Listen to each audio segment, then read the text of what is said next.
be very, very helpful if the U.S. That's not the face. Like, guns and tanks should not be, in my opinion, the face the U.S. shows in Syria. It should be like humanitarian workers, peace workers, trying to bring Syria back to a normal country so it can function formally. And we don't have crazy dictatorships that are teetering on the edge all the time, and just some level of stability. I mean, as long as they're not threatening us, and again, Syria was an illegal war. We were occupying until very recently, until obviously 9/11. We had troops in areas like 3/4 of Syria. It was some crazy amount, and the fact that we're withdrawing in that is a good thing. It is undoubtedly a good thing, and I think. I mean, again, we can still obviously do airstrikes, so our guns are not out of Syria, or just people are. We can still do airstrikes. This is not a big deal to me at all. I really don't care that Vladimir Putin thinks it's a good idea. It's irrelevant. Although he does have influence over Trump, he does not have influence over me, and I think that still is a very good thing.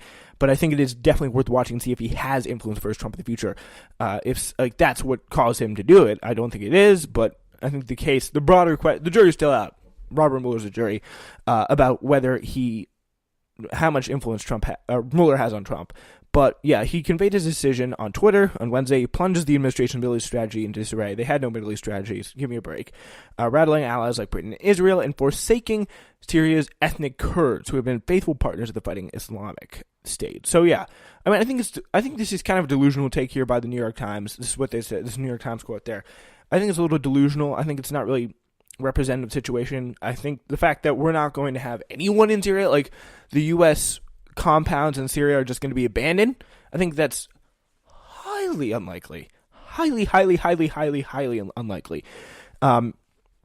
The Pentagon, A, is going to find some sort of way around that. And B, I mean, the fact that we won't have any diplomats, and the Kurds, who are perfectly capable fighters, who are going to continue on without us. And I think the idea that the Pentagon is not going to continue in some way to give support to the Kurds, even if they don't put troops on the ground, whether it be in the form of airstrikes, whether it be in the form of more advisors, in some unofficial capacity. I think the way that I think the fact that the Pentagon, the idea that the Pentagon is not going to find a way to get that done, and I think it's something that they should do, it's pretty delusional in my opinion. I don't often call New York Times delusional, but that's not what's gonna. I really have a hard time believing that's what's gonna happen here, because it's just there's too much at stake, and making sure that ISIS is vanquished and defeated forever. But I think there's definitely, again, as I said before, a case to be made that we could make a better, less violent appearance in the Middle East, and our presentation to the Middle East needs to improve. Our outward presentation to the Middle East is, we are Americans, we're coming to destabilize, that's what they say, we're coming to destabilize governments. We want to bring and prolong as much war as possible and continue to do it over and over and over again, and we're going to destabilize government. It's a very dangerous thing, and I think changing that is going to be very, very positive. And I think that Trump doing that is a rare time where he actually kind of held his populist promises. And I think that's a very positive thing. So something that is also, somewhat of a positive thing for at least the progressive movement, and making just attempt to make the world a better place, is James Mattis leaving. So we're going to get to him in that. We're going to get to that in a second. But first, though, we are going to get some more details on this. It was abrupt, very chaotic nature of the move. Again, something that I do not support. I support the move in its essence, but it could have been handled 3,000 times better. The opposition it immediately provoked on Capitol Hill and beyond raised questions about how Trump will follow through on the full withdrawal. Even after the president's announcement, the Pentagon and State Department officials try to talk him out of it. And this is the thing. It may not even happen, this proposed so-called withdrawal of troops. And he said, this is pretty funny, it's a great quote, "We have won against ISIS," Trump declared in a video posted on Wednesday evening on Twitter. "Our boys, our young women, our men, they're all coming home. They're back now. Yay! Let's celebrate." Yeah, but it's definitely, whenever we can get troops out, it is a cause I think worth celebrating. And there's And the question is, and this is a very real possibility, because this has happened before with other military actions that Trump's tried to do, and military people are like, no. Like, they try to, like, talk him out of it. So it's going to be interesting to see if he holds firm on this, which I think he should. What I think he should do is, again, hold firm on the decision and utilize the Pentagon to make it smoother and make sure that we have some non-military impact in Syria at the moment, because I think that's a very, very important thing to deal with. He says, we won, and that's the way we want it. That's the way they want it, pointing fingers skyward to the American troops who have been killed in the battle. The White House did not provide a timetable or other specifics for the military departure. We have stated United States troops started returning United States troops during home as we transition to the next phase of the campaign. Sarah Huckabee Sanders, the White House press secretary, said in a statement. Defense Department official says Trump's ordered the withdrawal to be completed in 30 days. So it's going to be very quick.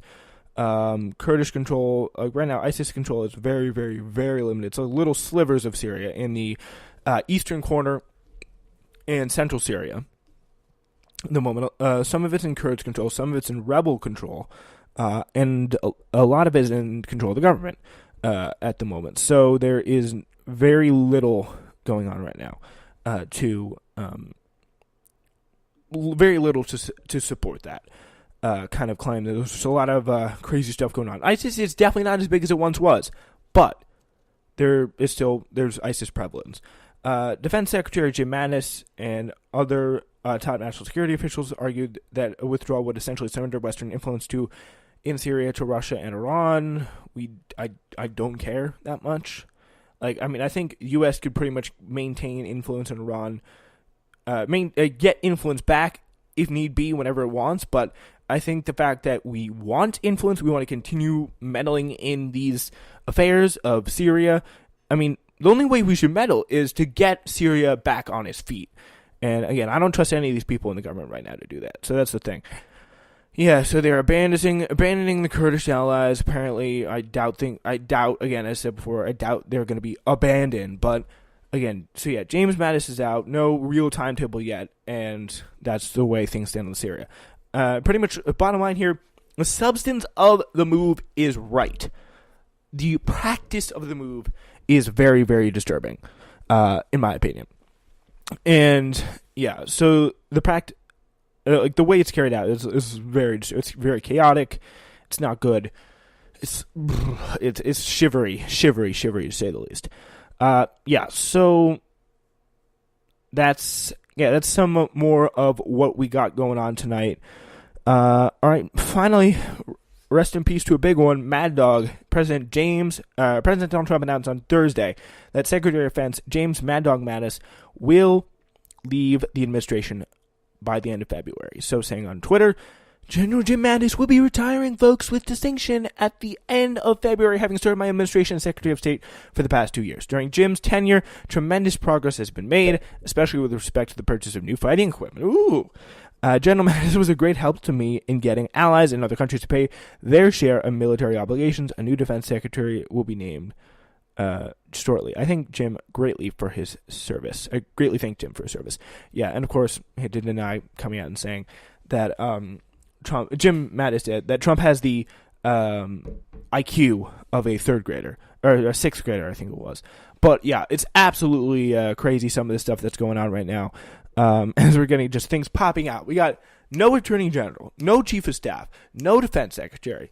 It's obscene. It's like there's nothing. There's like the government's like half empty right now. It is absolutely crazy stuff. So news of Mattis' retirement comes just one day after the president surprised everyone by announcing a complete withdrawal of U.S. troops from Syria, declaring obviously the terrorist group ISIS defeated. The plot reportedly went against the wishes of Mattis, as we just reported. Mattis has long been again seen just with a few adults in the room, and by that means, again, there's two sides to that story. There is, on the negative side, the constant need, the constant drive for more war, all the time. We need to get more war. Keep it going. Don't stop it. Pretty much, if we don't have war, we need more war. It just keep the defense contractors happy. But on the positive side, he's the guy. He's going to be the guy who's going to stop Trump from just bombing bombing some people ridiculously.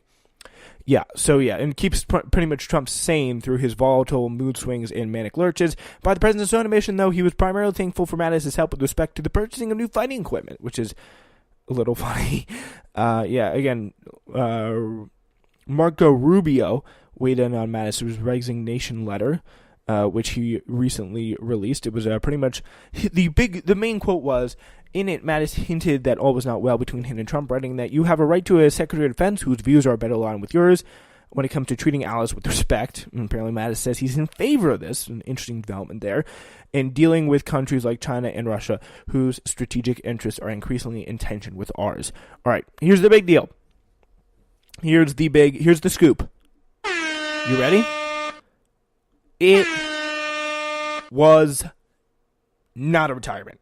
Yeah, so that's the announcement there. It was not a retirement. James Mattis obviously did not retire from this administration. He left for one reason and one reason only, because he was sick of Donald Trump. For, I think, a multitude of reasons.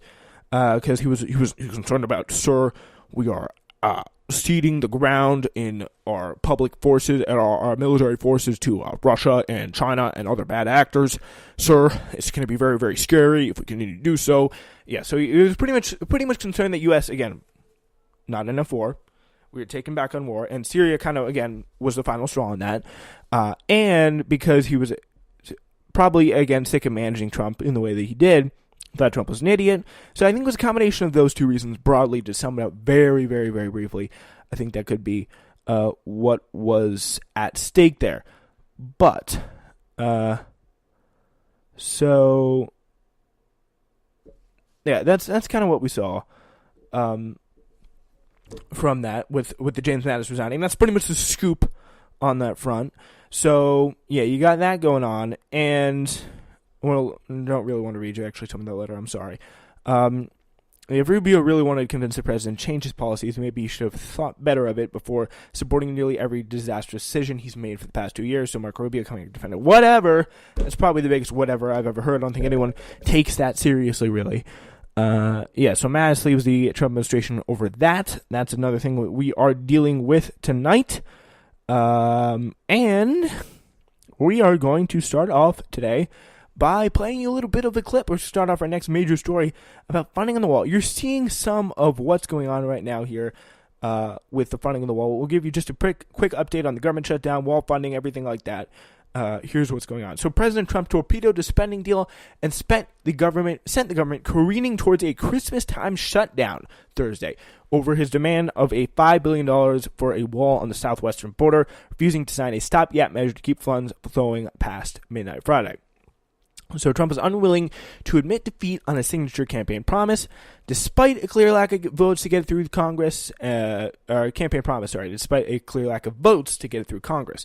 House Republican leaders scrambled a way out of their year-end morass. So pretty much what they couldn't do, they could not get this $5 billion gone.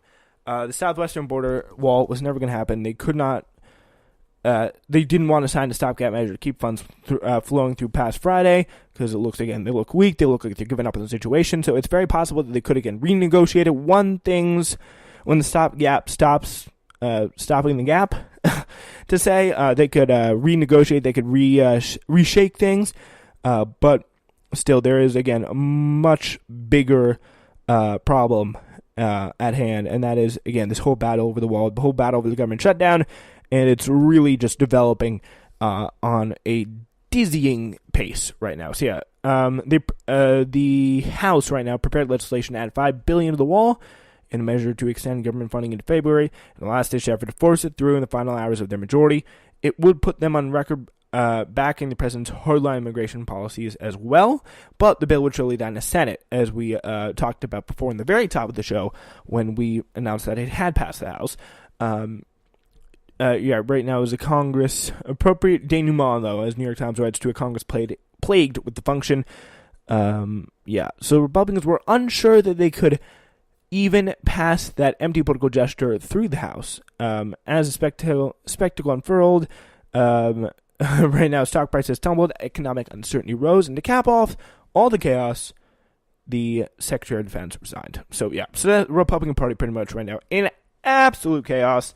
That's, to say the least. There's a lot of calls being made right now in Washington, D.C. That is for sure. And a lot of people are just freaking out.